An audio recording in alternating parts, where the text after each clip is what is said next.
the mixer begins to work. Loading machine fulfill the aggregate hoppers with sand and stone. 2.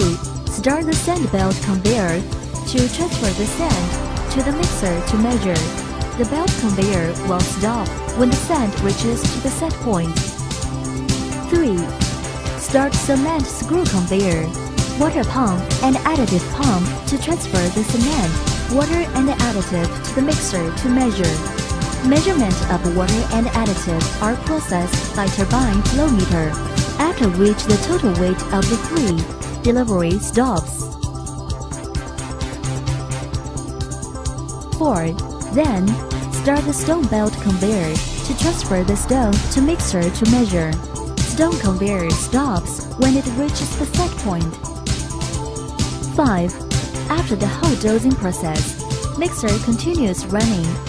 Finish the product conveyor begins to work before the mixing process finishes.